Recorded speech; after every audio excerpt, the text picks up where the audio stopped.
Eu nunca contei essa história inteira para ninguém. Quando menciono, sempre falo só algumas partes, porque até hoje tenho medo de que as pessoas pensem que eu enlouqueci. Mas se tem um lugar onde isso pode ser dito sem que eu perca o controle, é aqui. E eu preciso tirar isso do peito.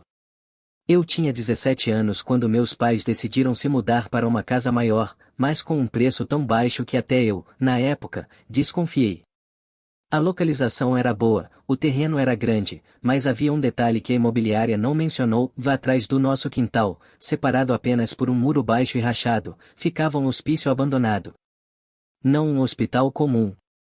Não uma clínica. Era um antigo manicômio, fechado décadas antes, após denúncias de maus-tratos, mortes encobertas e desaparecimentos de pacientes. A construção tinha 4 andares, todos escuros. As janelas eram quadrados pretos apontados direto para o nosso quintal. E, mesmo sem ninguém morando lá, eu sempre senti como se fosse observado por aquelas janelas vazias. No primeiro dia, enquanto descarregávamos as caixas, senti um arrepio estranho quando passei em frente ao portão do fundo. Parecia que alguém estava encostado no outro lado do muro, imóvel, como se ouvisse tudo atentamente. Minha mãe disse que era só a sensação de mudança. Meu pai riu, dizendo que eu era só um prédio velho. À noite, porém, minha opinião mudou. Aos poucos, fui despertando por um ruído repetitivo. Um barulho metálico, como o eco de uma porta batendo, mas numa intensidade que não fazia sentido. Não era vento. Não era madeira. Era ferro contra ferro. Sempre 2 batidas, pausa e mais 2. Eu tentei me convencer de que era só a estrutura enferrujada do prédio cedendo. Mas então vieram os passos. Era como se alguém subisse lentamente as escadas internas do prédio, arrastando um dos pés. Não corria, não parava, não mudava o ritmo. Sempre a mesma coisa: um passo, arrasto, passo. E sempre no mesmo horário, um pouco depois das 2:30 da manhã. No começo, me embrulhava o estômago ouvir aquilo, mas eu ainda conseguia dormir. Até a noite em que os passos simplesmente pararam. Direto na altura da minha janela. Eu fiquei deitado, completamente imóvel, preso ao colchão como se meu corpo tivesse travado. Não dava para ver nada pela escuridão, mas eu sabia que tinha algo parado ali, do outro lado da janela. Foi a primeira vez que eu realmente temia aquele lugar. Na manhã seguinte, perguntei à vizinhança sobre o prédio. As respostas foram sempre evasivas. Um senhor de idade disse que coisas estranhas aconteciam ali antes de fecharem. Uma senhora afirmou que nunca olhava para o último andar, porque quem olha, chama. E a vizinha mais velha, Dona Helena, que morava ali desde os anos 70, apenas me disse: "Filho, não mexe com o que está quieto." Mas o que estava quieto não parecia pronto para me deixar em paz. Os dias passavam e o clima da casa começou a mudar. Eu acordava cansado, mesmo dormindo muitas horas. Às vezes tinha a sensação de que o ar da casa estava mais pesado, como se tivesse uma corrente fria acompanhando meus passos. E foi numa dessas madrugadas, por volta de 2:45, que tudo piorou. Eu ouvi meu nome sendo chamado. Não era uma voz alta, nem violenta. Era baixa, quase um sussurro, mas muito próxima. Parecia vir do quintal.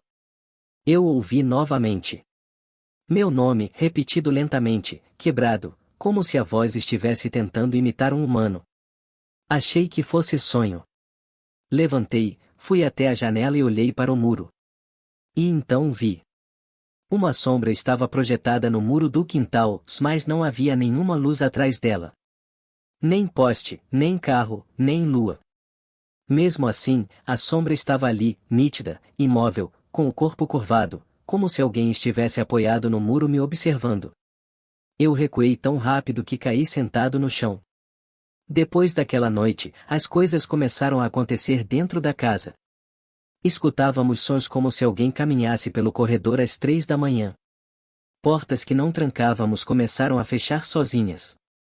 E às vezes, enquanto eu estudava, parecia que alguém passava correndo pelo canto dos meus olhos, mas quando eu virava, não tinha nada. A gota d'água foi o que aconteceu com meu celular. Decidi gravar na madrugada para tentar capturar o som dos passos no hospício. Deixei o celular apoiado na janela do meu quarto, filmando diretamente o segundo andar do prédio. Na manhã seguinte, dei play na gravação. Às 3h07 da manhã, algo aparece. A janela do segundo andar, que sempre esteve emparedada, abre com um rangido longo. E no breu da abertura, um rosto surge. Pálido. Ovalado. Sem olhos, sem boca. Somente uma massa branca, olhando para a câmera. Por uma fração de segundo, parece que a figura se aproxima da janela, como se tentasse ver melhor. E então desaparece num movimento rápido, estranho, como se tivesse recuado sem usar o corpo. Eu quase joguei o telefone longe. Mostrei aos meus pais, mas a gravação estava distorcida. Tudo o que aparecia era a janela abrindo. Nada da figura. Nada do rosto. Nada do que eu tinha visto. Isso me destruiu. Comecei a duvidar de mim mesmo. Mas na noite seguinte, acordei com um som tão horrendo que eu nunca vou esquecer. Começou fraco, como um murmúrio. Depois se transformou em vários. Como se dezenas de pessoas estivessem rezando, chorando, pedindo socorro, tudo ao mesmo tempo. E parecia vir das paredes do meu quarto. Eu coloquei as mãos nos ouvidos, mas os sons continuavam. Parecia que estavam dentro da minha cabeça. Fiquei encolhido no canto até amanhecer. 2 dias depois, implorei para meus pais irmos embora. Só quando minha mãe viu que eu estava tremendo constantemente e mal conseguia dormir, ela concordou. Nos mudamos em menos de uma semana. A nova casa é tranquila. Não há prédios abandonados, nem passos, nem vozes. Mas algumas vezes, do nada, no meio da madrugada, eu acordo às 3h07. Sempre no mesmo horário. Sempre com o coração acelerado. E no início, quando isso acontecia, eu tentava me acalmar. Dizia para mim mesmo que era só trauma.